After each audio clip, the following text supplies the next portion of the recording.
lost my daughter Joy a decade ago. She left behind her husband and 2 children who are now teens. My daughter was very close to her dad and me, and when she was at her sickest, she begged us to stay in the kids' lives and make sure they always knew she loved them and that we were her family just as much. She mentioned how worried she was that her husband would encourage them to forget her and would try to replace her for them with a new woman. She asked that we leave anything we might have left her to her children. We assured her we would never let the relationship end and that we would make sure they had a good life and would remember her always. 8 months after she died, her husband moved his now wife into their home. She had a baby with someone else and was also expecting a baby with someone. At this point, he did attempt to make it a package deal where we couldn't see our grandchildren without treating his now stepchildren as our grandchildren, and that we were to treat all future children of his the same. Otherwise, we would need to be cut out to give our grandchildren a chance to form new family bonds without interference from us, and they deserved the chance to have another mother and only see the new children as true siblings. Their lawyer told them we would have a case to get grandparents' visitation. We also sought advice on if we were denied access if we could obtain that. We were told that, given our close relationship with the children, getting access through the courts would be easy. This led us to getting minimal access, but it was all that was needed because our grandchildren were glad to see us and their aunts, uncles and cousins.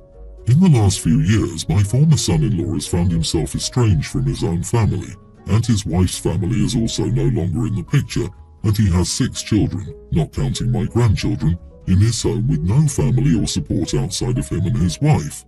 Now that my grandchildren are teenagers, they want to spend more time with us, and their lives have benefited. We admittedly spoil them more than some would like because of the circumstances, but they're wonderful children.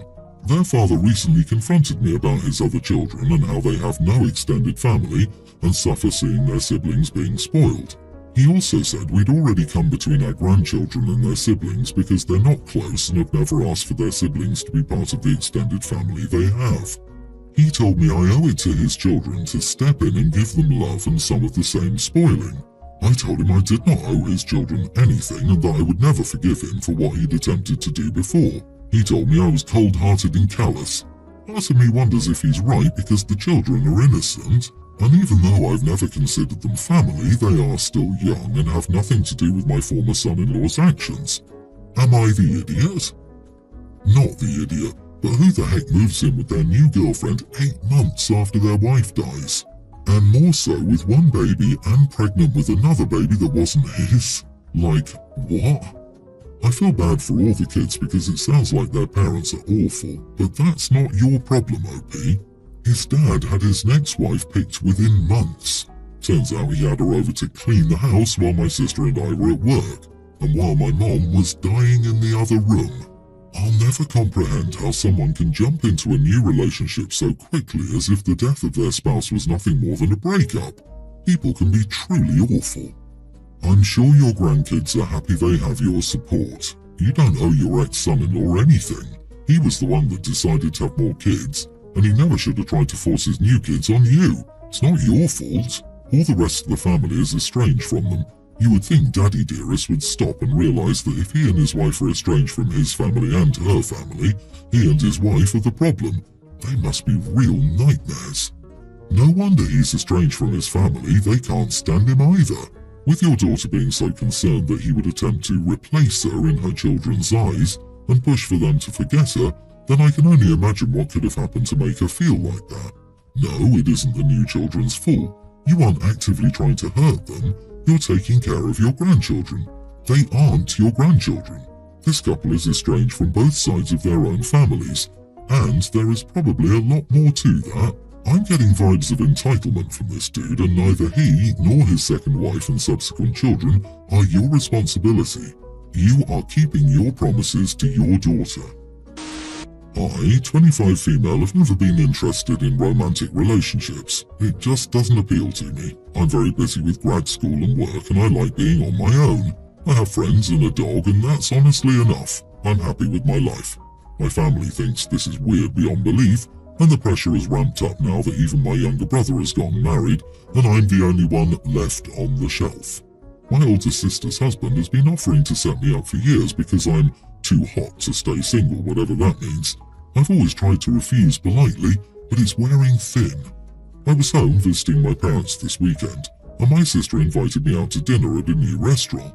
It was an upscale place, so she said to wear something nice. I thought it would just be the three of us, but another guy was in the car when they picked me up. He said he was brother-in-law's friend Joe. Awkward, but not too unusual.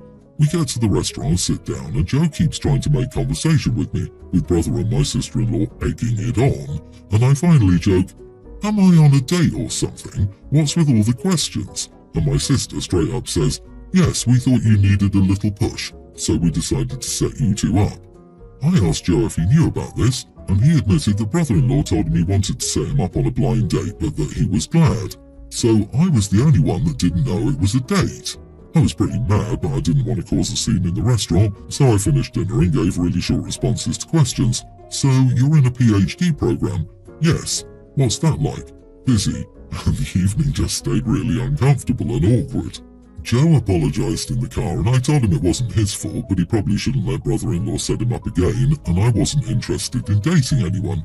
Apparently, he told brother-in-law off in the car about making him look bad so that he didn't even have a chance. My sister was mad because I was rude and embarrassed them when they were just trying to help me out of my shell. My parents think I should have appreciated the gesture and given Joe a chance because you never know, and want me to apologize. Not the idiot. What is it with people thinking single women need to be in a relationship? I had a co-worker's husband say that I needed a husband. Why?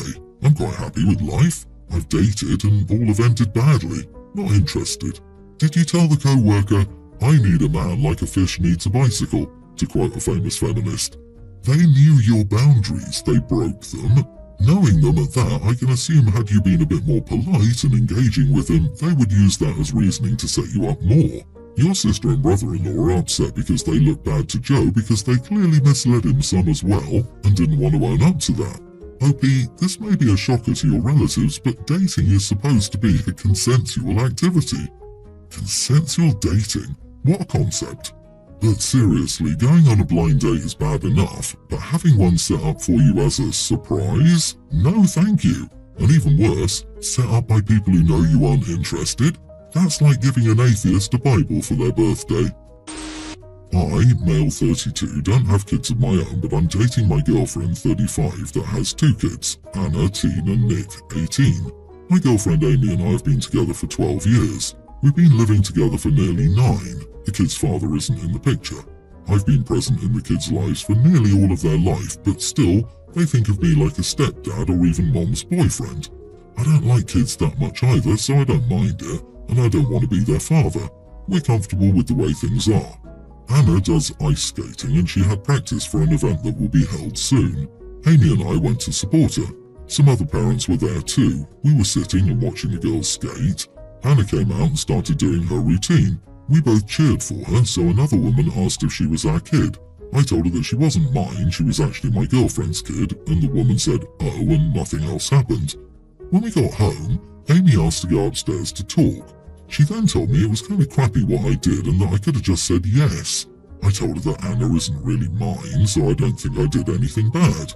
She's upset with me now. Was I wrong here? I don't hate the kids. I don't even hate kids in general. I just don't like the idea of having kids of my own. I do care and love Nick and Anna. When I started dating Amy, she introduced me as Tyler and they just stuck with it. They call me by my name and that's fine. When either of them introduces me to their friends, they say, "My mom's boyfriend," not dad. They don't want me to be a dad, and I don't want to either. We're good. I do, however, take care of them because they're kids and they need to be taken care of. I did since I know them, but that doesn't mean we have to pretend that I'm their dad if neither of us wants to. You are the idiot. I think it's unbelievably cruel for you to be with Amy for as long as you've been and make no effort to act like a father to these kids. If you've been dating for 12 years, that means the kids were very young when you first got together, and yet you don't like them much and don't see them as your own. Those poor kids had to grow up without a dad because you never acted like one. No wonder they don't see you that way. You are the prime example of a crappy stepdad. Disagree. OP's not the idiot. LMAO. If this dude were forcing a relationship that his stepchildren don't seem to want all that much, everybody would be like, "You can't make them see you as their dad." He said that the kids aren't looking for a father and he's not looking for kids. That's allowed, sorry. Also, the lady wasn't asking if she was his biological daughter when she said, "Is she yours?" Hope he took that so literally. From what he's written, she is his in many ways, even if they don't put the father-daughter label on it. Starting out by saying, "No, not mine," took the focus away from the kid's performance and brought many unnecessary gossipy questions to the forefront of that stranger's mind. You could do so much better, OP. His girlfriend could also do so much better. I wonder why OP is even with this woman since he sees her as his girlfriend. 12 years together is called common law marriage. Just say she's your partner and they are stepkids.